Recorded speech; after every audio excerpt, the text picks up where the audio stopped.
मैं आपके लिए यहाँ एक स्टेटमेंट लिख रहा हूँ, उसको पढ़ें। ये जो स्टेटमेंट मैंने लिखी है इसको पढ़िए,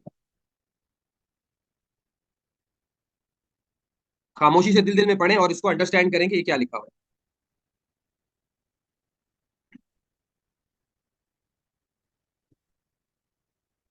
इसमें ये लिखा हुआ है कि अब चैट जीपीटी पे ले जाने से पहले मैं आपकी एक खास परसेप्शन क्रिएट कर रहा हूँ।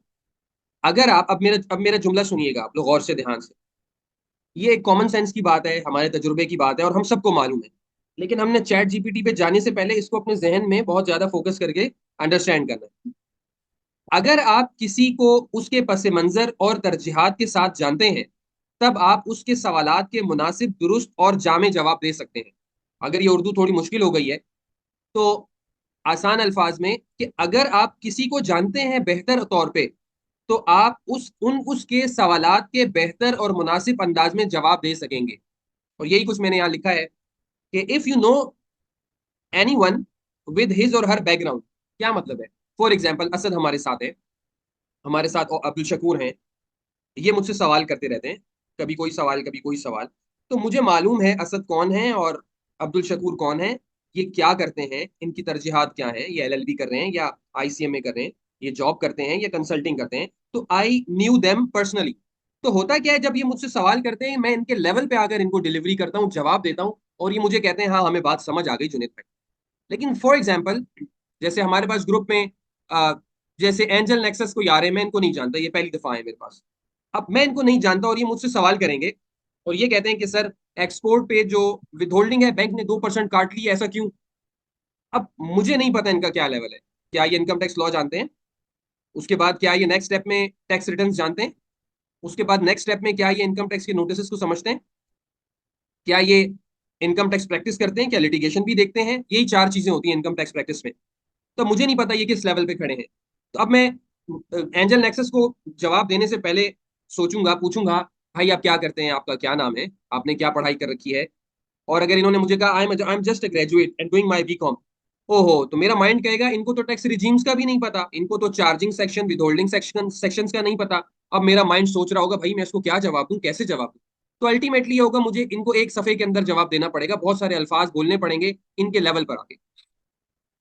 तो यहाँ यही बात लिखी गई है। अगर आप किसी को जानते हैं कि उसका बैकग्राउंड क्या है, उसकी प्रेफरेंसेस क्या है, उसका इंटरेस्ट क्या है, तो उससे क्या होगा, then you can give proper, accurate and concise answer to him. अब फॉर एग्जांपल, असद का मुझे पता है, वो लॉ पढ़ चुके हैं, टैक्स रिटर्न फाइलिंग देख रहे हैं। अगर असद मुझे पूछेंगे भाई एक्सपोर्ट पे सर 2% क्यों हो गया जुनेद भाई, मैं कहूंगा 1% तो वही एफटीआर है, 1% एडजस्टेबल है, और एक्सपोर्ट जो है एफटीआर से एनटीआर रिजीम में कन्वर्ट हो गया। बस आई जस्ट नीड टू से these two sentences, Asad will get the point. लेकिन अगर कोई ग्रेजुएट का स्टूडेंट है या इवन वो एलएलबी किया हुआ है, एलएलएम किया हुआ है, प्रैक्टिस कर रहे हैं और मुझे नहीं पता उसके बारे में, तो मैं I will stop and I will start thinking कि how to reply, who is he, what is his background, ये क्या करता है। तो ये एक हर एक को ये बात पता है और कॉमन सेंस की बात। तो ये आपको मैंने बताई क्यों है। इसको बताने का एक मकसद है और वो ये है कि चैट जीपीटी को आप यूज करने वाले हैं, और चैट जीपीटी को आप क्या करेंगे, आप इससे सवाल करेंगे। तो इसी तरह अब एक और जुमला मैं लिख रहा हूं, उसको गौर से पढ़िएगा, दिल दिल में पढ़िए, नहीं बोलना नहीं है आपने, बस इसको गौर से पढ़िएगा।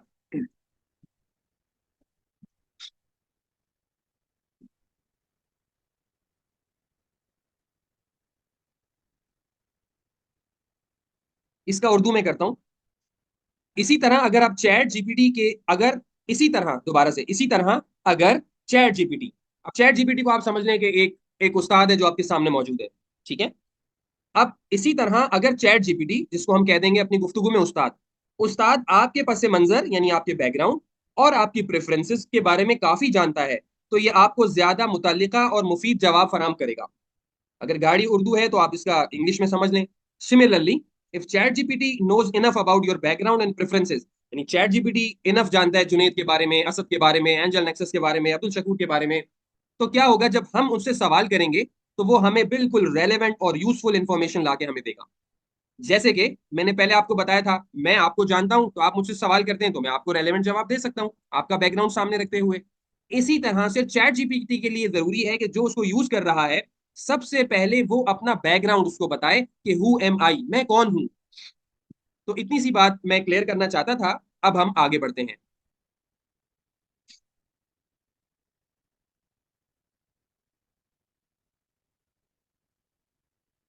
तो अब आप ये कैसे बताएंगे इसको? आप जब चैट जीपीटी, आप आपके पास जीमेल अकाउंट होना चाहिए बस। आप चैट जीपीटी लिखेंगे, chatgpt.com, आपके पास स्क्रीन खुल जाएगी और ये आपका लॉगिन हुआ होगा जीमेल अकाउंट। ओके। तो आप कैसे बताएंगे चैट जीपीटी को कि मैं कौन हूं, मैं क्या करता हूं, मैं क्या कर सकता हूं, मुझे आपसे किस बारे में रहनुमाई चाहिए? अच्छा, इससे क्या होगा? देखिए, चैट जीपीटी के पास दुनिया भर की इंफॉर्मेशन है, हजारों लाखों किताबें हैं, बहुत ज्यादा इंफॉर्मेशन है। तो अगर आप चाहते हैं कि ये दुनिया भर की इंफॉर्मेशन से आपको बताए, तो आपको कुछ कस्टमाइज करने की जरूरत नहीं है। लेकिन क्योंकि मैं और आप इनकम टैक्स के काम करते हैं, हमारी ड्राफ्टिंग एक अलग तर्ज की होती है, हमारी जो लॉ की अंडरस्टैंडिंग है अलग तर्ज की है, तो हम चाहते हैं कि हम इसको कस्टमाइज करें, कि हम भाई आपसे कोई डॉक्टर का सवाल नहीं करेंगे, कोई इंजीनियर का सवाल नहीं करेंगे, ग्रेड 2 के बच्चे का सवाल नहीं करेंगे। हम आपसे ये सवाल करेंगे कि आप हमारी ये मदद कर दें, जो हमें जरूरत है अपने इनकम टैक्स को काम करने में। तो लिहाजा हमें इसको अपने बारे में सबसे पहले बताना होगा। तो आप क्या कीजिएगा, आप यहाँ आइएगा, अपने जीमेल अकाउंट के सिंबल पे, लोगो पे क्लिक करेंगे तो आपके सामने एक स्क्रीन आ जाएगी, कस्टमाइज जीपीटी। इसे आप क्लिक करेंगे तो ये आपके पास ब्लैंक होगी, ये लाइन पूरी, यहाँ पे कुछ भी नहीं होगा, ये खाली होगी sir.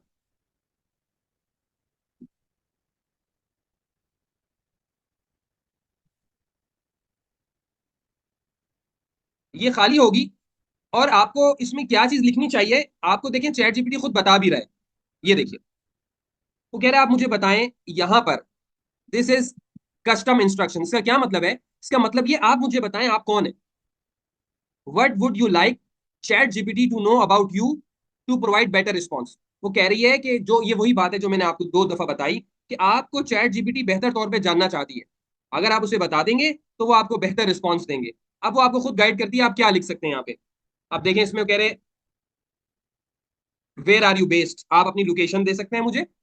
What do you do for work, यानी आप एक्चुअल में क्या काम करते हैं। What is your core role, आपका प्रोफेशन क्या है, आप वो बता सकते हैं मुझे। What are your hobbies and interest, ये आप बता दीजिए। What subject can you talk about for hours, आप किस बात बारे में बहुत ज्यादा गुफ्तगू कर सकते हैं, इसका मतलब है you have knowledge on that topic, आप वो बताइए मुझे। What are some goals you have, तो ये उसने आपको थॉट स्टार्टर दिया है, यानी कुछ आपको थॉट स्टार्टर्स दिए हैं कि आप यहाँ पर ये बातें लिख सकते हैं और भी लिख सकते हैं। तो अब आप क्या करें, आप अपने बारे में इसमें कुछ बातें लिख दें। फॉर एग्जाम्पल मैं आपको बताता हूँ। हम इसमें लिख देते हैं हमारा रोल क्या होता है। हम लोग तो प्रोफेशनल अकाउंटेंट्स होते हैं नॉर्मली, जैसे मैं एसीए में हूँ, आप में से कुछ एलएलबी होंगे, बाकी हो सकता है आईसीएमए वाले हों, फिफा वाले हों, बीकॉम वाले हों। तो हम कह सकते हैं कि we are professional accountant with expertise in preparing financial statements in accordance with IFRS. कि भाई एक काम हमारा ये है, हम फाइनेंशियल स्टेटमेंट्स बनाते हैं। तो मैं ये एक सैंपल बना रहा हूँ, लेकिन आप इसे अपने हिसाब से मॉडिफाई कर सकते हैं। तो मैं एक सैंपल ले रहा हूँ, फॉर एग्जाम्पल मैं एक प्रोफेशनल अकाउंटेंट के लिए इसको सेट कर रहा हूँ। प्रोफेशनल अकाउंटेंट का क्या काम है? या तो वो अकाउंट्स बना रहा है आईएफआरएस को सामने रखते हुए, या वो क्या कर रहा है, एफबीआर के साथ कम्युनिकेशन मैनेज कर रहा है, जिसमें वो नोटिस के रिस्पॉन्स को भी देता है। ठीक है, तो इस पूरी बात को मैं क्या कह सकता हूं, this is my area of expertise. तो मुझे क्या करना चाहिए, सबसे पहले अपना एरिया ऑफ एक्सपर्टीज कॉपी करके आप किसी चाहे तो वर्ड की फाइल पे लिख लें या डायरेक्ट आप यहाँ लिख सकते हैं, आप इसको पेस्ट कर सकते हैं। तो देखिए मैंने क्या लिखा, मैंने लिखा कि मैं एक प्रोफेशनल अकाउंटेंट हूं और मैं फाइनेंशियल स्टेटमेंट्स बनाता हूं। इसके अलावा मैं एफबीआर के साथ कम्युनिकेशन करता हूं और मैं टैक्स के नोटिस को रिप्लाई करता हूं। So this is my core, यानी मेरा एरिया ऑफ एक्सपर्टीज ये है, this is my core, this is I am for, जिसके लिए मैं काम कर रहा हूँ अपनी जिंदगी में 12-14 घंटे इसी काम पे लगा रहा हूँ। उसके बाद आप क्या कर सकते हैं, एडिशनल रोल लिख दें। एडिशनल रोल में मैं क्या कर सकता हूँ, मैं कह सकता हूँ एडिशनली मैं एक्सटर्नल स्टेक होल्डर से कम्युनिकेशन हैंडल करता हूँ। फॉर एग्जाम्पल वेंडर्स हैं, बैंक्स हैं, बेनामी जोन है, फॉरेन एसेट्स इन्वेस्टिगेशन जोन है, मेरे कस्टमर्स हैं। ठीक है, गवर्नमेंट एजेंसीज हैं, टैक्स डिपार्टमेंट है। तो अब पहले मैंने अपना एरिया ऑफ एक्सपर्टीज दे दिया, उसके बाद मैंने जरा अपना की रोल दे दिया कि मैं क्या करता हूँ। तो मैं एक काम ये कर सकता हूँ, आप लिख दीजिए additionally I handle correspondence with external stake holders, customers, vendor, government agencies and tax departments. अच्छा, अब एक सवाल आप लोग कर सकते हैं कि जुनेद भाई आप तो बहुत अच्छी इंग्लिश में लिख रहे हैं ये, अब अगर किसी की अंग्रेजी कमजोर है तो वो क्या करे, उसका भी मैं अभी आपको हल बता दूंगा। अंग्रेजी अभी आगे जाके कुछ प्रैक्टिस करेंगे हम, तो आप देखेंगे अंग्रेजी की गलतियां today is not a problem. तो ये बात मत सोचिएगा, कंफ्यूज मत होइएगा। अच्छा, मजीद मुझे क्या लिखना चाहिए, देखें दो जुमलों में। पहले मैंने क्या कर दिया, अपनी एरिया ऑफ एक्सपर्टीज लिख दिया, ठीक है। उसके बाद मैंने अपना की रोल लिख दिए। अब देखें कितना अवेयर हो गया होगा चैट जीपीटी के मैं कौन हूं, उसको मेरे बारे में बहुत अच्छी डिटेल पता चल गई है। उसके बाद मैं एडिशनल रोल भी तो लिख सकता हूँ, मेरी दिलचस्पी क्या है और मैं और क्या करता हूँ। जैसे अगर आप मेरी मिसाल लें, तो मेरे पास जब टाइम बचता है तो मैं टैक्स पढ़ाता हूँ। मैंने अपनी वेबसाइट बनाई है, अपना कोर्स बनाया है, मैं इनकम टैक्स में लोगों को ट्रेन करता हूँ, और मैं एजुकेशनल वीडियोस बनाता हूँ, मेरे यूट्यूब का चैनल है। तो मैं उसे ये कह सकता हूँ कि I also provide training on income tax practices and also create educational video lectures on taxation which I share on my YouTube channel। तो मैं ये वर्ड में मैं लिख रहा हूँ पीछे आपसे बातें करते हुए, और मैंने यहाँ पे टाइप कर दिया। तो ये मैंने एडिशनल रोल बता दिया। अच्छा देखिए, मुझे ये भी नहीं पता कि आप लोगों में से चैट जीपीटी किसको कितना आता है। तो हम एक बिल्कुल बेसिक स्टाइल में समझ रहे हैं। तो जिसको आता है तो बहुत अच्छी बात है, जो बिल्कुल बेसिक पे है तो वो इसको और अच्छा इंप्रूव भी कर सकता है। तो लेकिन इतनी बात अगर आपने इसको दे दी, नंबर वन आपका area of expertise, number two आपका रोल, नंबर थ्री आपका एडिशनल रोल, तो ये काफी है, ये आपको अंडरस्टैंड करने लगेगा आप कौन है। Again, number one area of expertise, चाहे आप लिख लें, आपको अपनी प्रोफाइल बनाते हुए आसानी रहेगी। एरिया ऑफ एक्सपर्टीज, अगर आप अकाउंटेंट नहीं है कोई और है तो आप उसी हिसाब से लिख दें। नंबर टू आपके role and responsibilities, number three आपका इंटरेस्ट और कोई एडिशनल रोल जो आप करते हो। तो ये तीन बातें अगर आप इस कस्टमाइज्ड इंफॉर्मेशन में लिख देंगे तो दैट्स इनफ, चैट जीपीटी आपको जानने लगेगा। जिन लोगों ने अभी अभी हमें ज्वाइन किया है, मैं ये बिल्कुल 1 मिनट में रिपीट कर दूं। हमने ये बात समझी है कि अगर आप किसी को बेहतर जानते हैं तो आप उसके सवाल का सही जवाब दे सकते हैं। और उसके बाद फिर हमने ये थोड़ी सी डिटेल बात की, यहाँ हम कंसाइज कर रहे हैं। फिर हमने कहा कि अगर चैट जीपीटी आपको बेहतर जानेगा तो वो आपको बेहतर रिस्पॉन्ड करेगा। तो फिर हमने कहा हम चैट जीपीटी को कैसे अपनी इंफॉर्मेशन दें। तो हमने आपको बताया कि आप कस्टम इंस्ट्रक्शंस में आकर यहाँ पर एटलीस्ट 3 इंफॉर्मेशन उसको दे देंगे। कौन कौन सी 3 इंफॉर्मेशन? मैंने कहा सबसे पहले तो आप उसको दे दीजिए एरिया ऑफ एक्सपर्टीज, कि highlight your areas of expertise. जैसे कि मैंने यहाँ बनाया अपने लिए कि मैं एक प्रोफेशनल अकाउंटेंट हूँ, मैं फाइनेंशियल स्टेटमेंट्स बना सकता हूँ आईआरएस के जरिए, और मैं एफबीआर से कम्युनिकेट करता हूँ और नोटिस के रिप्लाईज करता हूँ। सेकंड में हमने क्या किया, हम कहते हैं आप सेकंड में बताएं कि की रोल्स एंड रिस्पॉन्सिबिलिटीज क्या है आपकी। तो वो आप इसको इंस्ट्रक्शन दे दीजिए। जैसे कि मैंने यहाँ पे लिखा कि मेरा काम एडिशनली करस्पॉन्डेंस करना है, हैंडल करना है इन सब लोगों से। तो यहाँ मैंने सब कुछ शामिल कर लिया, government agencies, tax department, customers, vendors. तो इसका मतलब है वो आपको हेल्प करेगा आपकी ईमेल राइटिंग में, आपकी मेमो राइटिंग में, आपकी लीगल राइटिंग में, एटसेट्रा। अच्छा, अब उसको मैंने ये भी बता दिया, एडिशनल रोल एंड इंटरेस्ट भी आपको बताएं। मैंने आपको एग्जांपल के तौर पे अपना बताया कि मैं ट्रेनिंग्स कराता हूँ, इनकम टैक्स पढ़ाता हूँ, और मेरा एक यूट्यूब चैनल है इनकम टैक्स स्टूडियो के नाम से, वहां पे मैं अपने लेक्चर्स डाल देता हूँ। तो ये मैंने उसको एक एडिशनल रोल भी बता दिया। इससे भी वो मुझे हेल्प करेगा। कल अगर मैं उसे कहूंगा कि मैं कोई टॉपिक डालना चाहता हूँ, तुम्हें पता है इनकम टैक्स स्टूडियो कौन है क्या है, कोई मुझे टॉपिक्स तो बताओ, या आपको टॉपिक्स निकाल के दे देगा। तो डिस्क्रिप्शन पूरी पूरी स्टोरी आपको बना के दे देगा। खैर वो हम आगे जाके बात करेंगे। यहाँ इतना ही मैं रिपीट करना चाहता था जिन्होंने अभी हमें ज्वाइन किया, कि आप ये 3 बातें कस्टम इंस्ट्रक्शंस में डाल देंगे। और कस्टम इंस्ट्रक्शंस कहाँ से ओपन करना है मैं आपको अगेन बता दूं। जब आप अपना जीमेल अकाउंट लॉगिन करते हैं तो उसके बाद आप chatgpt.com लिखेंगे, इंटर करेंगे, आपके पास ये इंटरफेस आ जाएगा। यहाँ आप लॉगिन हुए में होंगे, यहाँ पर आकर आप कस्टमाइज जीपीटी पे जाएंगे, और ये आपके पास इंस्ट्रक्शंस आ जाएंगी। वो आपको खुद बताता भी है कि आपको इसमें क्या डालना चाहिए, और भी आप इसके अंदर चीजें ऐड कर सकते हैं। लेकिन एक सैंपल हमने आपको एक बिल्कुल मुख्तसर राइटिंग में और 3 स्टेप्स में आपको बता दिया कि this is minimum information you should put in this box. एक बात मुकम्मल हो गई। दूसरी बात, अब अब आप ये समझिए, अगर आप मुझसे कोई सवाल करते हैं तो मेरे पास जवाब देने के कितने सारे स्टाइल हैं। अगर आप मेरे दोस्त हैं और इनफॉर्मली मुझसे बात कर रहे हैं तो मेरे जवाब देने का स्टाइल अलग होगा। आप अगर मेरे सुपरवाइजर हैं तो अलग स्टाइल होगा। अगर मेरे सामने एफबीआर का ऑफिसर बैठा है तो मेरा स्टाइल अलग होगा। तो चैट जीपीटी आपसे ये पूछ रहा है कि मैं आपको किस किस अंदाज से जवाब दूं। क्या फॉर्मल और कंसाइज जवाब दूं, क्या इनफॉर्मल और डिटेल जवाब दूं, क्या कैजुअल और सिंपल दूं, क्या आपको अपनी तरफ से भी कोई सजेशंस दिया करूं या नहीं दिया करूं, या आप अगर कुछ मुझसे पूछते हैं मैं रिस्ट्रिक्ट रहा करूं, मैं क्या किया करूं।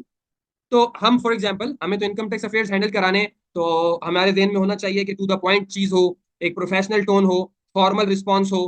तो और मैं चैट जीपीटी को कह देता हूँ कि भाई अगर कोई सजेशंस हो तो तुम वो भी दे सकते हो।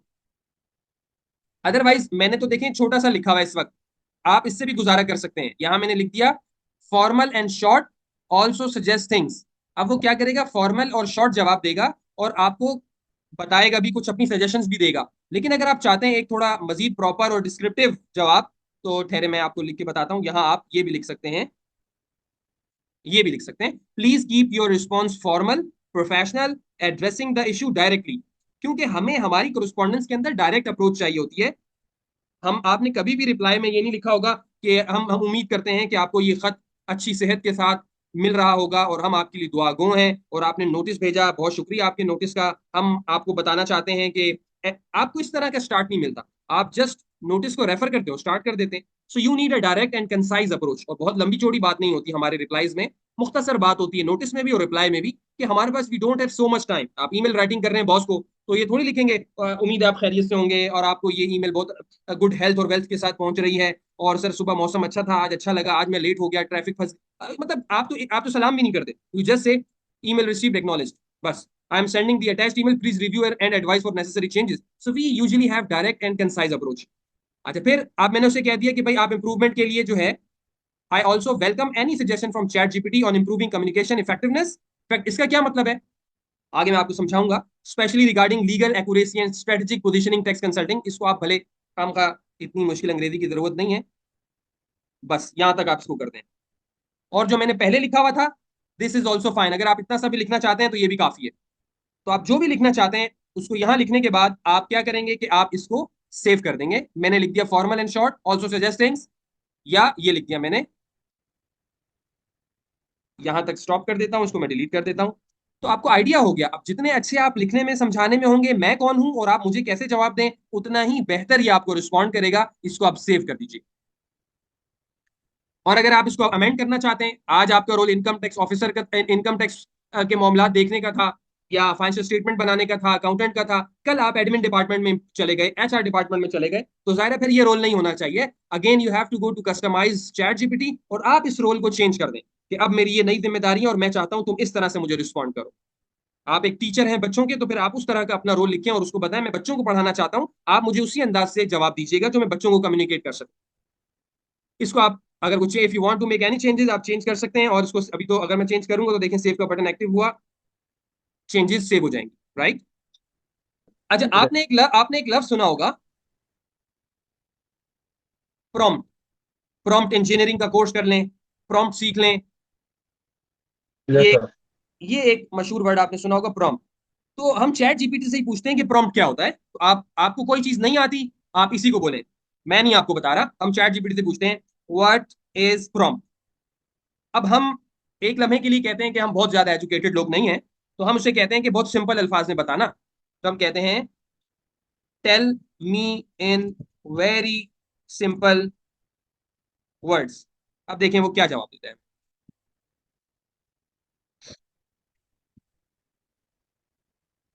कह रहे हैं कि अ prompt is a question. Prompt कहते हैं एक सवाल को, एक स्टेटमेंट को, या इंस्ट्रक्शंस को गिवन टू समवन, जो किसी को दी जाती है, जैसे कि कंप्यूटर का एक प्रोग्राम हो, to guide them on what to say और do next. It helps to start. अब ये ठीक है, मजीद बात हो गई इसमें। अब हम इसे कहते हैं कि I did not get your point. मैंने कहा जी मुझे आपकी बात समझ ही नहीं आई। Tell me for a grade 5 student, tell me for a. मैंने कहा भाई आपने जो अंग्रेजी लिखी है ना, मुझे तो समझ नहीं आई क्या लिखा है आपने। सब आप ये समझें कि मैं चौथी क्लास का बच्चा हूं, आप मुझे उस तरह से समझाएं। अब आप देखिएगा अंग्रेजी को ये कितना चेंज कर देगा। और ये भी कह देता हूं एंड इन वन लाइन। अब मैं कह रहा हूं मुझे लंबी ज्यादा नहीं तफसील चाहिए, मुझे सिर्फ एक ही लाइन में बता दो। अब देखिए क्या कहेगा। आप देख रहे हैं इसने किस तरह से, हमने कैसे अपनी प्रॉम्प्ट जितनी अच्छी होगी उतना अच्छा आप रिप्लाई ले सकते हैं। अब उसने क्या किया, a prompt is a short message or question that helps you know what to do or say next. अच्छा, मुझे नहीं समझ आई थी बात ये, मैं तो उर्दू जबान अच्छी समझता हूँ। मैंने कहा कन्वर्ट इनटू उर्दू। अब वो मुझे उर्दू में लिख के दे रहा है। एक प्रॉम्प्ट एक मुख्तसर पैगाम या सवाल होता है, ठीक है, जो आपको बताता है कि आपको आगे क्या करना है या क्या कहना है। सो बेसिकली प्रॉम्प्ट क्या होता है, अब फॉर एग्जाम्पल जो आप इससे समझे, नेक्स्ट बात, अब ये प्रॉम्प्ट हम डाल रहे हैं और सीख भी रहे हैं, आपको चीजें समझ आने लगेंगी। अब अभी भी लेट से मुझे नहीं समझ आई, मेरे ध्यान में एक बात पैदा हुई, ये तो नहीं कह रहा कि जो सवाल मैं करूंगा, क्वेश्चन से मैंने पकड़ा कि what I will ask to ChatGPT the prompt, मैं इसे पूछ लेता हूँ, क्या मेरी अंडरस्टैंडिंग सही है? I understand that what I will ask you can be called a,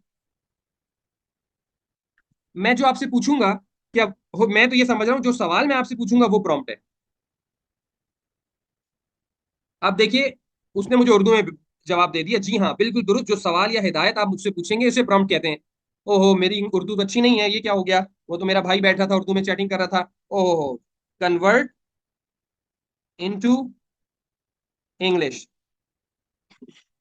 yes, absolutely correct, the question or instruction you ask me is called prompt. तो आपको क्लियर हो गया प्रॉम्प्ट क्या है? मैंने नहीं बताया आपको, मैं तो खुद सीख रहा था चैट जीपीटी से, चैट जीपीटी ने ही आपको बता दिया व्हाट इज प्रॉम्प्ट, उर्दू में, इंग्लिश में, बच्चे की जबान में, बड़े की जबान में, राइट। और अगर हम इसे कहते हैं also tell me about prompt in, बल्कि इसको हम छोड़ देते हैं कि भाई आईटी वर्ल्ड में क्या कहते हैं, वो टेक्निकल, हमें क्या लेना देना उस टेक्निकल बात से, यहां तक काफी है। तो आपने देखा कि प्रॉम्प्ट क्या है, कि आप जब इंटरेक्ट करेंगे, जब मैं आपसे बात करता हूं तो मैं आपसे सवाल करता हूं तो मैं आपको प्रॉम्प्ट देता हूं, और असद मुझे जवाब देते हैं। तो इसी तरह से मैं चैट जीपीटी से कुछ पूछना चाहता हूं तो मैं कहूंगा सवाल कर रहा हूं मैं, यहाँ लिख रहा हूं, तो इस लिखने को, इस सवाल करने को मैं प्रॉम्प्ट कहूंगा। इसको मैं ये भी कह सकता हूँ इनपुट, मैं इनपुट दूंगा और वो मुझे जवाब देगा। अब देखिए, अगर मैं जितना अच्छा इनपुट दूंगा वो उतना अच्छा आउटपुट देगा। वही बात कि मैं, कहते हैं ना कि वो एक कॉल है कि सवाल करने की खूबी आधा इल्म है। आपने देखा होगा कुछ लोग बहुत अच्छा सवाल करना जानते हैं, तो सामने वाला जवाब भी फिर बहुत अच्छा देता है, क्योंकि उसको वो सवाल को अच्छा अंडरस्टैंड कर लेता है। आपने देखा होगा, आप कहते हैं कि यार he knows everything but his delivery is not good, we understand he is competent man but he can not deliver things, वो जानता बहुत कुछ है लेकिन डिलीवर नहीं कर सकता। यहाँ भी यही होगा, अगर आप प्रॉम्प्ट अच्छा नहीं देंगे, चैट जीपीटी डिलीवरी नहीं अच्छी करेगा, आप बोलेंगे जुनेद भाई आपका चैट जीपीटी अलग चलता है, हमारा अलग चलता है। तो प्रॉम्प्ट भी मैंने आपको बता दिया क्या है, यहां तक बात क्लियर हुई। अब इससे आगे बढ़ते हैं।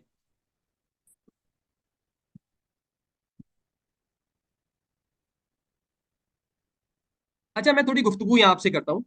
देखिए, जो प्रॉम्प्ट लिखेंगे ना आप, वो अच्छा होना चाहिए, इफेक्टिव होना चाहिए, तभी अच्छा ये आपको जवाब देगा। इसके लिए मैं आपसे थोड़ी सी गुफ्तगू करता हूँ, आपको बहुत आसानी से समझ आ जाएगी, आगे एग्जाम्पल भी हम देखेंगे। देखिए, आपका प्रॉम्प्ट क्लियर होना चाहिए। कैसे क्लियर होगा? जब आपके दिमाग में एक क्लैरिटी होगी सवाल क्या करना है, मतलब मेरी प्रॉब्लम है क्या। अगर आपको यही नहीं पता आपकी प्रॉब्लम क्या है तो आप लिखेंगे क्या? फिर ये कि अपने सवाल को कंसाइज करके लिखें, आपकी जो प्रॉब्लम है उसको मुख्तसर अल्फाज में, आसान अल्फाज का चुनाव करके पूछें इससे। और फिर उसको स्पेसिफिक टास्क आपने देना है कि जी ये मेरी प्रॉब्लम है, यहां मैं फंस गया हूं, मैं ये चाहता हूं और मुझे आप ये कर दीजिए। जैसे आप मुझसे अगर सवाल करें, आप मुझे बोलेंगे जुनेद भाई मुझे डोनेशन का टैक्स क्रेडिट वर्कआउट करना नहीं आ रहा, आप मुझे डोनेशन का टैक्स क्रेडिट वर्कआउट करना बता दें, रेलेवेंट सेक्शन भी बता दें। तो आपका ये कितना अच्छा सवाल है। अगर आप ये कह देते जुनेद भाई मुझे टैक्स क्रेडिट नहीं आ रहा वर्कआउट करना, अब ये तो कितना अनक्लियर सा सवाल है आपका। देखिए, मैं आपको इसी की एग्जांपल देता हूं। फॉर एग्जांपल मैं इसे कहता हूं, I want you to let me know how to calculate tax credit. अब देखिए, आप पूछना ये चाहते थे इससे कि, अच्छा ये मैं आप अभी तो मैं इसको सही कर देता हूं प्रॉम्प्ट के अंदर स्पेलिंग्स को, आगे बता दूंगा कि इसकी भी जरूरत नहीं है, अभी मैं, एक आदत है तो मैं कर देता हूं। अब मैंने कहा I want you to let me know how to calculate tax credit. अब देखिए, ये सवाल ना क्लियर है, ना कंप्लीट है, ना कोई इसको मैं स्पेसिफिक टास्क दे रहा हूं, ये प्रॉम्प्ट गलत है। क्यों? मैं, मेरे जहन में बात यह है कि मैं डोनेशन का टैक्स क्रेडिट वर्कआउट करना चाहता हूं, उसकी कैलकुलेशन सीखना चाहता हूं और उसका रेलेवेंट सेक्शन जानना चाहता हूं, और मैंने इसको ये प्रॉम्प्ट दे दी। अब आपको ये बहुत सारी चीजें दे देगा जो भी इसको समझ आती हैं, इसको फीडेड है। डिटरमाइन एलिजिबिलिटी जनरलाइज करके इसने दे दिया, कैलकुलेट अमाउंट, सब्सट्रैक्ट सब्सट्रैक्ट कर दें आप टैक्स लाइबिलिटी से अपना टैक्स क्रेडिट वगैरह वगैरह, लंबी, इसने कुछ ना कुछ वर्किंग भी आपको बना दी। लेकिन अगर मैं ऐसे कहता हूं, what is relevant section for calculating tax credit on donation payment,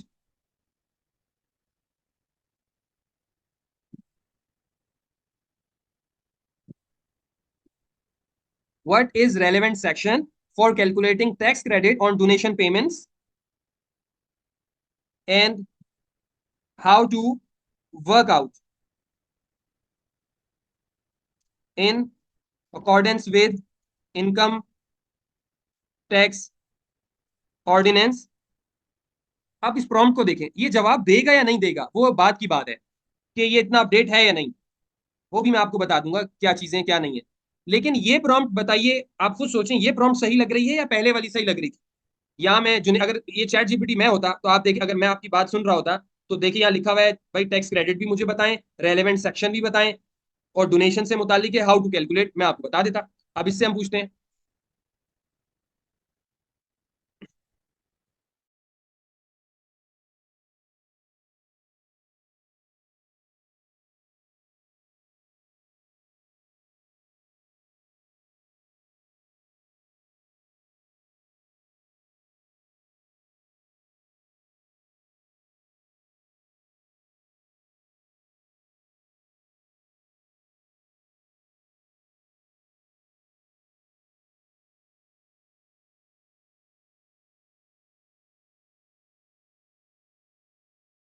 आप आंसर को देखिए, 1 मिनट, एक 10 सेकंड मुझे दीजिए, आंसर को देखिए आप बस।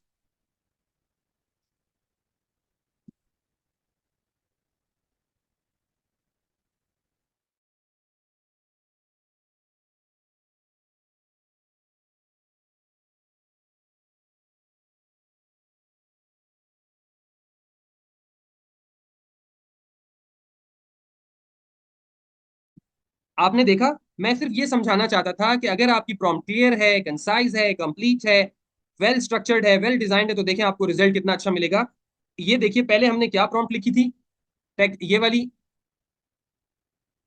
और उसका क्या हमें जवाब दिया गया था। और ये देखिए अब उसने हमें देखिए रेलेवेंट सेक्शन ला कर दिया, हत्ता कि आप लोगों को मालूम है रेलेवेंट लिमिट्स भी ला के दिए हैं। 30% of taxable for individual and AOPs, and companies के लिए 20% है। एलिजिबिलिटी क्राइटेरिया भी देखें, उसने बताया कि अप्रूव्ड एनपीओ होनी चाहिए। आपको उसने पूरा फॉर्मूला ला के दिया, पूरी वर्किंग करके उसने दी आपको, एग्जैक्टली हम जैसे क्लास में पढ़ते हैं उस तरह से सारा का सारा इसने वर्कआउट करके दिया। तो आपने ये चीज एविडेंट की जो मैं आपको समझाना चाह रहा था, कि if your prompt is clear, यानी if you know your problem, you can translate your problem that is in your mind using text to chat gpt in smaller possible words। कम अल्फाज में कंसाइजनेस के साथ अपनी प्रॉम्प्ट दें, और with specific instruction. भाई मैं कैलकुलेशन चाहता हूं, मुझे कैलकुलेशन करके तो उसने दे दी करके आपको। तो इसका मतलब ये हुआ कि एक प्रॉम्प्ट को अच्छे अंदाज से लिखना, विद क्लियर माइंड, स्पेसिफिक होके लिखना, और उसको एक बैकग्राउंड देना मेरी प्रॉब्लम क्या थी, तो वो आपको अच्छा रिस्पॉन्ड करेगा। और इसकी एक लाइव एग्जांपल अभी अभी आपने देख ली, मैंने आपको दिखा भी दिया। ठीक है, तो अब मैं इसी बात को दोबारा से थोड़ी सी गुफ्तगू करता हूं, कि भाई आपका, इसको यूं कहना चाहिए कि आपकी जो प्रॉम्प्ट है वो एम्बिगुअस नहीं होनी चाहिए, इट शुड बी अनएम्बिगुअस। दूसरे अल्फाज में क्लियर एंड स्पेसिफिक। आप क्या चाहते हैं, आपने टैक्स क्रेडिट बोला, दुनिया जहां की चीजें ले आया वो जर्नलाइज करके। No, tax credit on donation, this is specific. फिर अभी आगे मैं आपको बताऊंगा इसके बारे में, कि उसको आपने बैकग्राउंड भी कुछ देना है। अगर आपकी कुछ प्रॉब्लम है तो उसको बताएं कि मैं इस प्रॉब्लम में फंस गया हूं और ये काम करवाना चाहता हूं। उसको थोड़ा बैकग्राउंड भी दे दें। अच्छा, जब उसको टास्क देंगे ना, कि मेरे को ये कर दो, ये कर दो, ये कर दो, तो उस टास्क को आपने वर्ब से स्टार्ट करना है। फॉर एग्जाम्पल आप कहते हैं इसको, मुझे ईमेल लिख दो, तो आप क्या करें, आप लिख सकते हैं, आप जब जब आप लिख देंगे प्रॉम्प्ट, जब टास्क की बारी आएगी तो आप लिखें राइट, वर्ब से शुरू करें। आप चाहे कुछ एनालाइज करवाना चाहते हैं तो लिखें एनालाइज, कुछ समराइज कराना चाहते हैं तो आप इसको लिखें समराइज। तो जब when you will be writing task, specific task जो कि आप चाहते हैं चैट जीपीटी करे, तो आप उसको वर्ब से शुरू करें। और फिर उसको फॉर्मेट भी आप दे सकते हैं कि भाई आपका जवाब बुलेट्स में हो, टेबल में हो, लेटर में हो, ईमेल में हो, पैराग्राफ्स में हो। और उसको टोन भी दे सकते हैं, टोन तो हम पहले ही सेट कर चुके हैं अपनी कस्टमाइज्ड इंस्ट्रक्शन में, कि फॉर्मल हो, लेकिन आप उसको चेंज भी कर सकते हैं। तो ये प्रॉम्प्ट के बारे में एक मोटी सी बात थी, जो होपफुली समझ आ गई होगी। लेकिन अभी जब मैं आपको एग्जांपल्स कराऊंगा, ये मजीद क्लियर हो जाएगा आपको।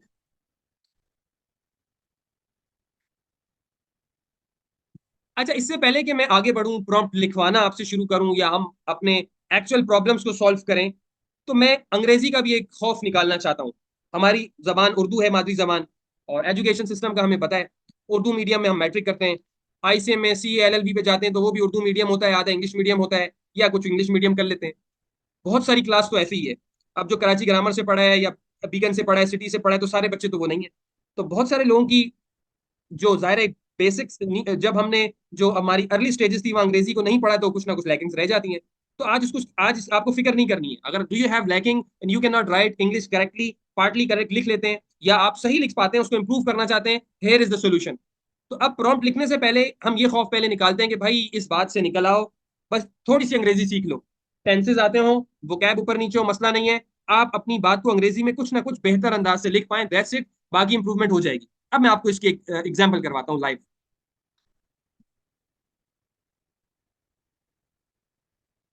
फॉर एग्जाम्पल आप लोगों को एक बात पता होगी कि एक होता है मेडिकल अलाउंस, मेडिकल, ओहो, एक होता है मेडिकल अलाउंस। ये एक क्लॉज है, क्लॉज 139 सेकंड शेड्यूल पार्ट 4। वहां ये लिखा है कि अगर आपको सैलरी मिल रही है लेट्स से 100 रुपीज, और इसमें मेडिकल इसका ब्रेक डाउन है, लेट्स से कि बेसिक सैलरी है आपकी, किसी को नहीं भी पता तो उसको पहले हम बता देना कि हम क्या बात करने जा रहे हैं। 90 रुपीज है, और अदर अलाउंसेस जो है वो 1 है, और इसके अंदर मेडिकल जो है वो 9 रुपीज है। मेडिकल क्या है? 10% ऑफ बेसिक, यानी 90 का 10%, 9 रुपए। तो हम ये कह सकते हैं, या आप यूं समझ लें कि 1 लाख रुपए अगर सैलरी है तो उसमें आपको मेडिकल अलाउंस मिल रहा है 9,000 रुपए। तो इसमें मजीद डिटेल है क्लॉज 139 की, वहां तो हम नहीं जा रहे, एक बेसिक सी सिर्फ आपको सिनेरियो समझ आ जाए कि if anyone did not aware of it, तो अवेयर अबाउट इट, तो उसको पता चल जाए कि हम क्या बात करने वाले हैं। तो अगर 9,000 का मेडिकल है और आपको नोटिस, और तो हम क्या करते हैं, अपनी रिटर्न में इसको एग्जाम दिखाते हैं। और टैक्सेबल सैलरी क्या होती है? वो होती है 1 लाख माइनस 9, लेट से कि पूरे साल की 1 लाख तनख्वाह है, तो आपको जो टैक्स देना होगा वो देना होगा 91,000 पे, 1 लाख पे नहीं देना होता। तो ये 10% बेसिक का मेडिकल अलाउंस एग्जाम होता है। अब हुआ क्या? हुआ ये कि आ, हम सपोज कर लेते हैं कि, बल्कि हम एक ब्लैंक शीट खोल लेते हैं ताकि हम कुछ बात कर सकें। अब सपोज कर लें कि जो आप एक सैलरीड इंडिविजुअल हैं, और आपकी सैलरी पूरे साल की लेट्स से 23 मिलियन है, ठीक है? तो जाहिर सी बात है 23 मिलियन है तो आपका मेडिकल अलाउंस भी 2.3 मिलियन होगा, अराउंड बेसिक सैलरी का 10%। आपको नोटिस आ गया। अच्छा पहले मुझे बताएं, क्या ये ब्लैंक शीट आपको नजर आ रही है वर्ड की? तो एक एक लिख के प्लीज भेज दीजिए मुझे। ओके। अब आपको नोटिस आ गया, और उसमें ये लिखा हुआ है नोटिस में कि आपने सिर्फ ये लिखा हुआ है, हम नोटिस की भी ड्राफ्ट कर लेते हैं notice. You have claimed in your tax return, you have claimed exempt income in your tax return amounting to rupees 2.3 million। और आगे लिखा हुआ है आप इसको एक्सप्लेन करें, अदरवाइज हम इसको ऐड बैक कर देंगे और टैक्स करा देंगे। ये एक नोटिस आ गया आपके पास। तो अब आपके जहन में तो जवाब है, आपने यू स्टार्टेड राइटिंग, और आपने एक रिस्पॉन्स क्रिएट कर दिया कि आप क्या लिखेंगे। आप लिखेंगे कि मैं आपकी जो ऑब्जर्वेशन है इसके जवाब में ये लिख रहा हूँ, ये क्लैरिफाई कर रहा हूँ कि भाई ये तो सैलरी इनकम मेरी 23.6 मिलियन है, और जो मैंने रिटर्न में दिखाई है जिसके अंदर मेडिकल अलाउंस शामिल है 2.3 मिलियन का, जिसे मैंने बिल्कुल ठीक तरह से क्लेम किया है, और ये रेलिवेंट क्लॉज है, और ये एम्प्लॉयर का सर्टिफिकेट है, तो कोई मतलब प्रॉब्लम ही नहीं है, तो आप किसी भी तरह से एडबैक नहीं करा सकते। मैं ये लिखना चाहता हूँ। अच्छा मैं इसको अ, लिखता हूँ, 1 मिनट। ये मैंने लिख दिया। अब देखिए इसमें आप खुद देखिए, सबसे पहले ये जो लाल निशान नजर आ रहे हैं ये मेरे एरर्स हैं, राइट? मैंने लिखा in response to your observation relating to exempt income, we would like to, हो सकता है आप क्लाइंट के बिहाफ पे लिख रहे हैं तो आप वी इस्तेमाल करते हैं, we would like to clarify, यहां आना चाहिए क्लैरिफाई, मैंने लिख दिया clarified the tax payer has declared होना चाहिए, हैज डिक्लेयर हो गया, देखिए ये भी गलत लिखा है मैंने। दिस शुड बी डिक्लेयर्ड, कि भाई उसने डिक्लेयर्ड की है, पास्ट की बात हो रही है ना, मैंने यहाँ लिखा हुआ है डिक्लेयर, प्रेजेंट सिंपल लगा दिया। Salary income total amounting to rupees इतना इन ईयर फला in his return, which is including including, जो ये भी गलत लिख दिया, और अलाउंस भी गलत लिख दिया, which rightfully been claimed, rightly claimed लिखना चाह रहा था मैं, लिख दिया राइटली फुली, गलत लिख दिया। अब कितने, और यहाँ लिख दिया कि एम्प्लॉयर का सर्टिफिकेट अटैच होना चाहिए, अटैच लिख दिया। अब ये एक एक जिसकी अंग्रेजी सही नहीं है, या इवन आपकी अंग्रेजी सही और आपने जल्दी जल्दी में लिख दिया, डिक्शनरी खुली हुई थी, मुख्तलिफ अल्फाज आ गए, नो प्रॉब्लम, नो वरीज। आप सिंपल एक प्रॉम्प्ट लिखें इस सेंटेंस से पहले।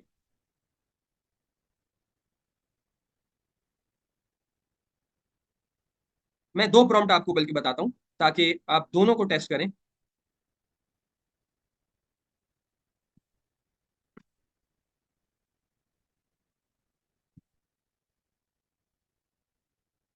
मैं आपको इस पे दो प्रॉम्प्ट टेस्ट करवाता हूं, ताकि आपको और क्लैरिटी हो। एक प्रॉम्प्ट ये है, देखिए जो मैंने आपके सामने ये लिख दी, ये वाली, इसको मैं ब्लू कलर देता हूं ताकि आपको नजर आए। मैं चैट जीपीटी को अभी लिखने वाला हूं, ये लिखूंगा कि you will be provided with statement. आप जरूरी नहीं है ऐसे लिखें, आप ये भी लिख सकते हैं, I am providing you a statement, आप ये भी लिख सकते हैं, ठीक है। एंड योर टास्क इज, मैं उसे बता रहा हूं आपका टास्क क्या है, टू चेक, देखिए मैंने वर्ब लेकर आया, to check grammar and rectify mistakes only. इसका बहुत बड़ा मतलब है ओनली का, अभी आपको आगे बताऊंगा क्या है।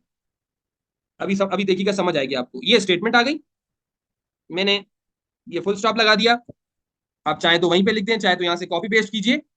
और कहाँ गया हमारा चैट जीपीटी, ये आ गया। ये देखिए मैंने यहाँ कॉपी पेस्ट कर दिया और इसको एंटर कर दिया।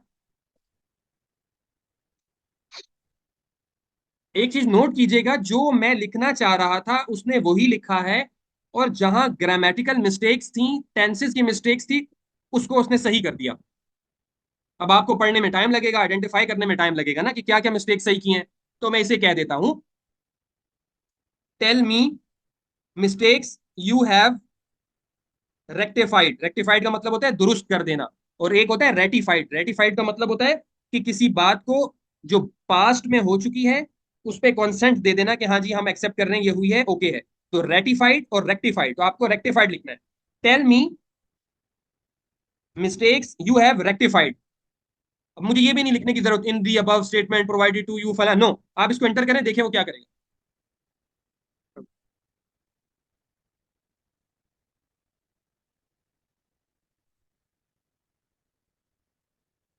मुकम्मल उसने बता दिया कि आपने क्लैरिफाइड लिखा था, मैंने क्लैरिफाई किया है। आपने डिक्लेयर लिखा था, मैंने डिक्लेयर किया है।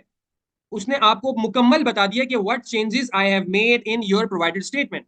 अब ये कितना जबरदस्त चीज है। फॉर एग्जांपल, आपने एक जूनियर से कहा यार जरा ये लेटर बना के ले आओ, या आपके सीनियर ने कह दिया यार ये लेटर देख लो, ये एग्रीमेंट देख लो। आपने, याद रखें चैट जीपीटी में देखें नीचे भी लिखा, यहाँ लिखा हुआ भी होता है कि सेंसिटिव इन्फॉर्मेशन ना डालें, तो आप अपनी कंपनी का नाम, एनटीएन नंबर, दूसरी चीजें ना डालें, लेकिन आप उस मैटर को अटैच भी कर सकते हैं। अभी हम करके भी देख लेंगे, अटैचमेंट में भी आप जा सकते हैं। इसको बताएं, उसे कहें मिस्टेक आइडेंटिफाई कर दो, इसको इंप्रूव कर दो, रेक्टिफाई कर दो, वो आपको करके दे देगा। It's a very good tool, right. और विद इन सेकंड्स काम कर रहा है। आइए अब मैं आपको एक और बात बताता हूं। अब उसने तो क्या किया था, हमारे ही वर्जन को लिखा जो हमारे दिमाग में था, कि in response to your observation relating to exam income फला फला, हमारे स्टाइल से उसने लिख दिया। अब ये प्रोफेशनल स्टाइल है या नहीं है, ये डायरेक्ट अप्रोच है या नहीं है, हमारे ख्याल में तो है, लेकिन क्या ये और बेहतर हो सकती है? तो अब आप दोबारा से उसी ब्लैंक पेज पर आ जाएं,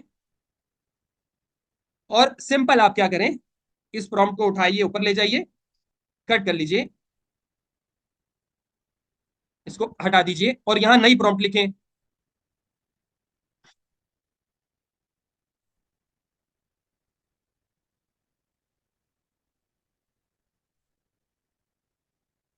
मैं कह देता हूं, इस प्रॉम्प्ट का कलर चेंज कर देते हैं, यानी सेम मैटर पे मैं डिफरेंट प्रॉम्प्ट अप्लाई करने जा रहा हूं। देखिए, मैं उसे कह रहा हूं कि I am providing A statement. जैसे मैंने कहा था, आपको जरूरी नहीं है ये लिखना, आपकी बात क्लियर होनी चाहिए। मैंने आपको अलग से करके बता दिया कि मैं आपको एक स्टेटमेंट दे रहा हूं, ग्रामर चेक करो भाई सबसे पहले, उसके बाद रेक्टिफाई करो मिस्टेक्स। तो इसका मतलब हुआ मैं अपनी प्रॉम्प्ट में एक से ज्यादा टास्क भी दे सकता हूं। मैंने कहा जी आप ग्रामर चेक कर लीजिए, वर्ब से शुरू हुआ चेक, फिर मैंने कहा रेक्टिफाई मिस्टेक्स, उसके बाद मैंने आगे तीसरा टास्क दिया, improve the statement with professional tone. एक प्रोफेशनल टोन के साथ इसको इंप्रूव करो, अगर हो सकती है तो ठीक है करो। तो मैंने क्या किया, मैंने इसको कॉपी पेस्ट किया, वही मैटर है, सब कुछ वही है, गलत स्पेलिंग्स हैं, लेकिन व्हाट हैज चेंज्ड, मैंने सिर्फ प्रॉम्प्ट को चेंज कर दिया। Now see the results. अब आप अगेन प्रॉम्प्ट चैट जीपीटी पे आए, आप कॉपी पेस्ट कर दें या डायरेक्ट यहाँ पे लिख सकते हैं तो लिख दें, और आप प्रॉम्प्ट दे दीजिए। अब देखिए क्या करेगा।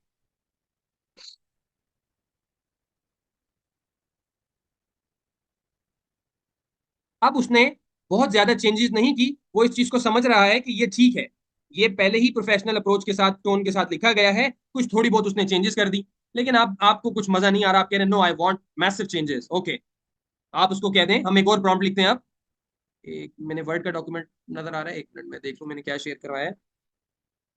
ओके, अब इसी चीज को देखिए, मैं कॉपी किया, मैंने इस प्रॉम्प्ट को कॉपी करके ऊपर ले गया और मैंने यहां लिखा आई एम प्रोवाइडिंग ए। अब देखें, अच्छा बैकग्राउंड का क्या मतलब होता है, मैं यहीं से सिखाना शुरू करता हूँ, आगे भी सिखाऊंगा आपको। अब बैकग्राउंड का क्या मतलब है। अच्छा, प्रॉम्प्ट लिखनी कैसे, मैं आपको समझाना शुरू कर दिया है। अब पहले मैं आपको दो लफ्ज दे रहा हूं, आप इसको कहें, इसको देंगे कॉन्टेक्स्ट, यानी बैकग्राउंड देंगे, और फिर टास्क देंगे। ये शॉर्ट प्रॉम्प्ट है, लेकिन मैं आगे जाके इसको मजीद आपको डिटेल समझाऊंगा, लेकिन अभी इतनी समझें। अगर ये प्रॉम्प्ट का फॉर्मूला है, prompt is equal to context plus task, तो आपको क्या करना है, आप इसको पहले बैकग्राउंड दें। I am writing a reply in response to a a show cause notice received from FBR. इसे हम कहेंगे background, this is background information, this is context, this is पस मंजर, जो सबसे शुरू में मैंने जुमला बोला था। तो ये क्या है, ये पस मंजर है, दिस इज बैकग्राउंड। आगे आप उसको बोल दें, आगे सेम रखें, ठीक है। और आगे अब मैं यहां पे एक और चीज ऐड करता हूं, फॉर्मेट। फॉर्मेट मैं कहता हूं लिमिट रिप्लाई टू 2 लाइन्स।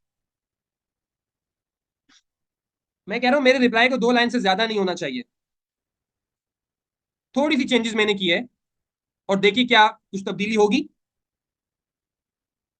मैंने प्रॉम्प्ट एग्जीक्यूट करवाया,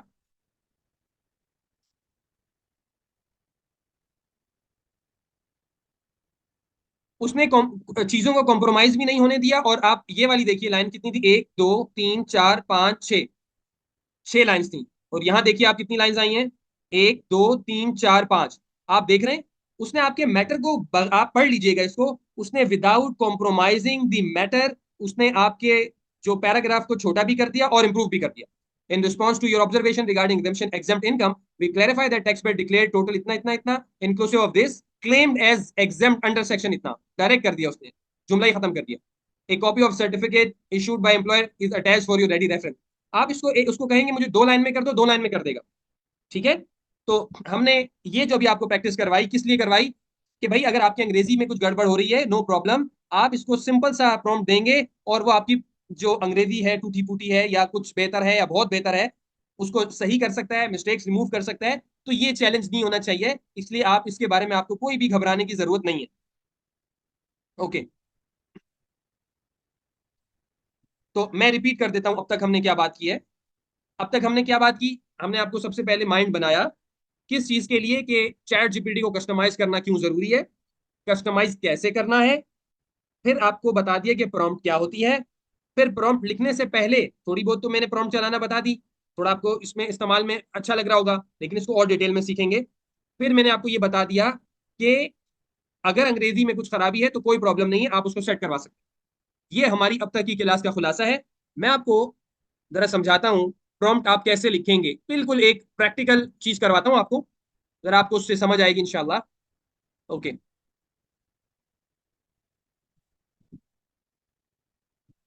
आपको वर्ड का डॉक्यूमेंट नजर आ रहा है, प्लीज 1 1 लिखिएगा चैट पे।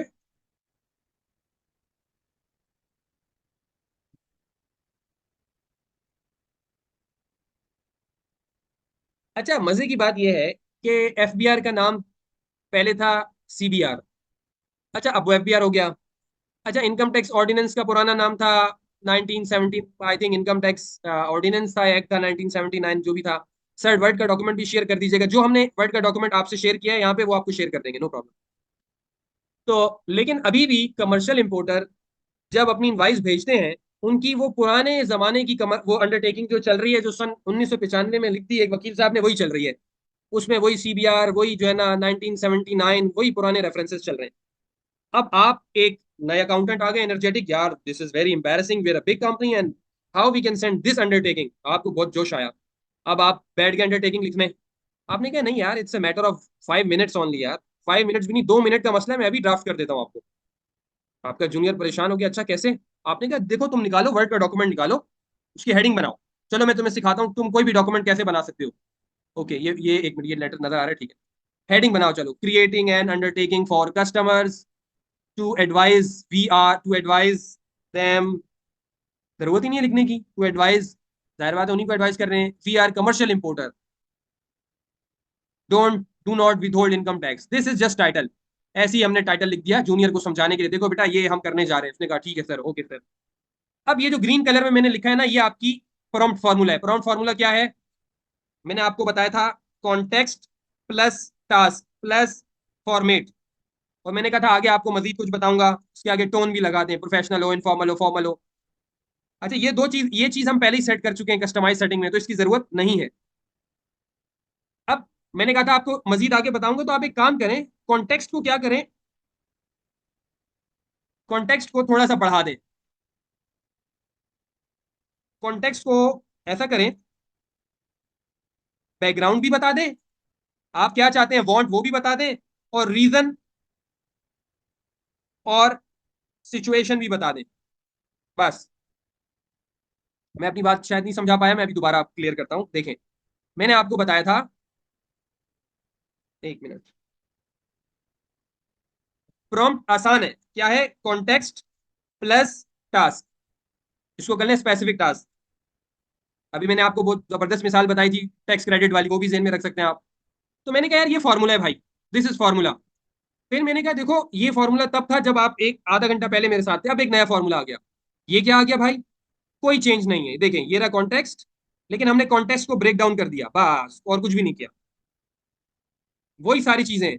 लेकिन मैंने कहा अब मैं जब कॉन्टेक्स्ट दूंगा, उसमें तीन एलिमेंट लाऊंगा, बैकग्राउंड भी मैं चाहता क्या हूं, और रीजन या सिचुएशन भी, अभी समझ आ जाएगा।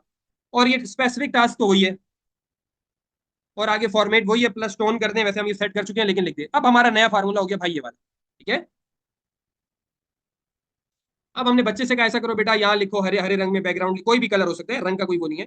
यहाँ आप लिखें बैकग्राउंड, यहाँ लिखो बेटा वांट, यहाँ लिखो बेटा रीजन, और यहाँ लिखो बेटा टास्क, और यहाँ लिख दो बेटा फॉर्मेट और टोन। अच्छा बताओ बेटा तुम क्या बनाना चाहते हो? सर मैं तो अंडरटेकिंग बनाना चाहता हूँ जो कस्टमर्स को दूं। अच्छा अच्छा, तुम हो कौन? उसने कहा सर मैं अल्फा स्टूडियो मेरा नाम है, मैं कमर्शियल इंपोर्टर हूँ, और एनटीएन मेरा मेरा ये है। तो मैंने कहा आप ऐसा करो, ये जो तुमने अभी जुमला बोला है इसको यहाँ पे लिख दो।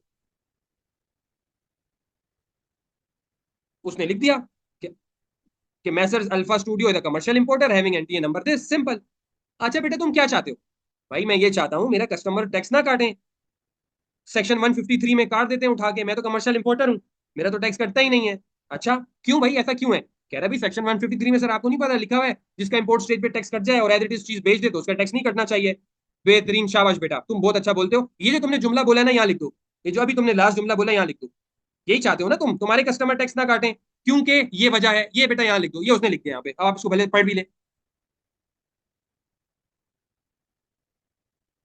ये हटा दें, दा भले गलती से सेटल क्यों। We want that customer do not withhold withholding tax income tax under section 153 on payment for sale of goods because goods are being sold without value addition in same condition as imported and tax is also paid at import stage under section 148. This is very simple sentence। हर एक को मतलब जो बंदा किसी commercial importer के पास काम कर रहा है, या टैक्स कंसल्टेंट है, या रिटर्न बनाता है, या मतलब उसने सेक्शन 148 पढ़ा हुआ है, वो उसको ये पता है, ठीक है, उसको ये पता है, ठीक है। अच्छा यार ये बताओ, ये तो तुमने बोल दिया और ये तुम्हारे बारे में बात हो गई, लेकिन यार सामने वाला तो रीजनिंग मांगेगा ना। अच्छा यहाँ कहीं पे मैं यहाँ पे सिचुएशन की बात कहूंगा, कहीं रीजनिंग की बात करूंगा, तो जो फिट आ रहा होगा वो बोल दूंगा, लेकिन आपको ये पता बाद में पता चलेगा कि सिचुएशन और रीजन लिखने का फायदा क्या है। अभी आप रीजन ले लें, बस ये रहा रीजन। यार बेटा बात सुनो यार, ये वकील लोग होते हैं, बड़े बड़े अकाउंटेंट आईसीए में होते हैं, इनको कोई चीज भेजो ना, बोलते हैं लीगल रेफरेंस दिखाओ। तो क्या तुम्हें पता है कि कहाँ लिखा हुआ है ये बात? बोलेगा सर सीधी सी बात है, सेक्शन 153 में सब सेक्शन 5 क्लॉज ए में लिखा हुआ है, और clause 47 of part 4 of second schedule में लिखा हुआ है। अब आप बोलेंगे ये कैसे पता चलेगा? तो भाई अगर आपने इनकम टैक्स पढ़ा हुआ है तो आपको पता चल जाएगा। ये मैं आप लोगों से मुखातिब हूँ जो अटेंड कर रहे हैं सेशन को। अगर ये आपको नहीं पता तो कोई बात नहीं, आप हमारी कम्युनिटी में है, काजी ग्रुप में है, या इनकम टैक्स स्टूडियो में, आप वहाँ भेज दें, मैसेज भेज दें, please give legal reference that commercial importer are exempt from withholding tax. आपको कोई भी हमारा स्टूडेंट, हम खुद आपको भेज देंगे, वो आप यहाँ लिख दे। अब उस तो जूनियर को पता था, उसने बता दिया और उसने यहाँ पे टाइप कर दिया। ठीक है भाई, वेरी गुड, शाबाश, तुमने रीजन भी अच्छी दे दी। अच्छा अब क्या करना है?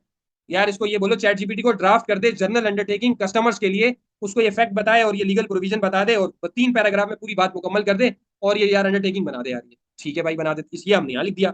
फॉर्मेट क्या हो, ऊपर अंडरटेकिंग लिखा हो टू होम इट में कंसर्न, और बॉटम के अंदर Junaid Iqbal senior manager alpha studio भी डाल दो ताकि मैं साइन भी कर दूं। और टोन ये होनी चाहिए, हालांकि मैं सेट कर चुका हूँ, अगेन बताया हुआ मैंने आपको कस्टमाइज इंस्ट्रक्शन, लेकिन फिर भी मैंने लिख दिया। अब जो इनकम टैक्स का काम करने वाले ना, मुझे मालूम है उसके लिए ये सारी इंफॉर्मेशन बहुत आसान है, उसको पता है ये सारी बात। इवन अगर मेरा मॉड्यूल 1 आप लोग मेरे साथ कर चुके हैं तो आपको ये पता है। मॉड्यूल 1 नहीं किया, मेरी सेक्शन 148 की वीडियो देखी है, तो उसको ये सब बातें पता है जो मैंने अभी आपको बताई है। ठीक है, तो अब आप क्या करें, कुछ भी नहीं करें, इसको लें कॉपी करें, ये मैंने किया कॉपी एज इट इज। अच्छा ये हटा दें, ये फॉर्मूला तो इररेलेवेंट है।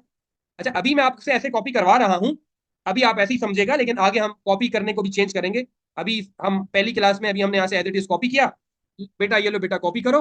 आपने बैठे बैठे इतनी देर में उसको एक जबरदस्त चीज बता दी, और आप गए चैट जीपीटी में, उससे कहा बेटा यहाँ पेस्ट कर दो। उसने पेस्ट कर दिया, उसने कहा बेटा अब इसको एंटर कर दो, छोड़ दो क्या स्पेलिंग मिस्टेक है, गलत लिखी है, मेंशन हेडर की स्पेलिंग, कोई बात नहीं, तुम इसको एग्जीक्यूट कराओ बेटा।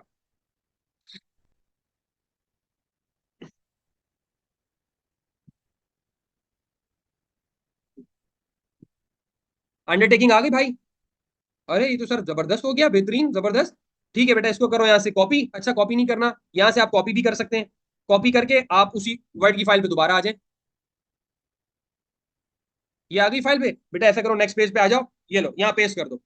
ओ सर ये तो बहुत बड़ा फाउंड आ गया, ये क्या हो गया। एक काम करो यार, अच्छा वो क्योंकि फॉर्मेटिंग हमने की हुई थी ना, हम अपनी प्रॉम्प्ट लिख रहे थे, कोई बात नहीं। तुम यहाँ आओ बेटा, यहाँ से कॉपी यहाँ ऐसे कर लो, ताकि यही वाला फॉर्मेट उठ के वहां चला जाए। ये हमने किया कॉपी, कंट्रोल C, और नेक्स्ट पेज पे आ जाओ बेटा, यहाँ कंट्रोल V कर दो। इसके अंदर इसने देखें, हम लीगल काम करते हैं, देखें लैंग्वेज भी वो टाइम रोमन लेकर आया है, क्योंकि नॉर्मली वकील लोग यही वाली लैंग्वेज इस्तेमाल करते हैं। ये लीजिए, इसको आप सेंटर करें, इसको आप जस्टिफाई कर दें। ओहो मैंने नाम भी जस्टिफाई कर दिया। ये देखिए उसने आपका नाम भी लेकर आया।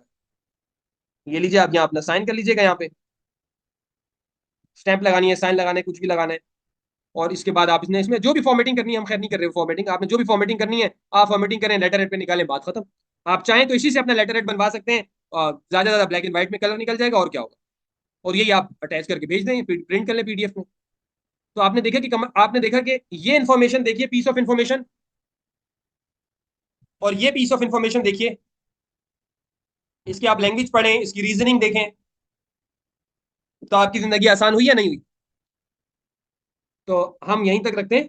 हमने एक अंडरटेकिंग भी बनाना सीखी, और यानी कि हमने एक्चुअल में इसको देखा काम को, कैसे हम अपनी जिंदगी आसान कर सकते हैं। अब मैं आपके थोड़े से सवाल ले लेता हूँ, फिर इंशाल्लाह नया एक सेशन और रखेंगे, उसमें हम आपको मजीद इंशाल्लाह अब प्रैक्टिस करवाएंगे। जिस तरह से हमने ये एक प्रॉम्प्ट बनाया, इस तरह से ऐसे प्रॉम्प्ट बनवाएंगे, आपको नोटिस दिखाएंगे, उसको हम दिखाएंगे किस तरह से हमें इसको रिप्लाई बनाना है। उसको इंशाल्लाह हम अगली क्लास के लिए रखते हैं।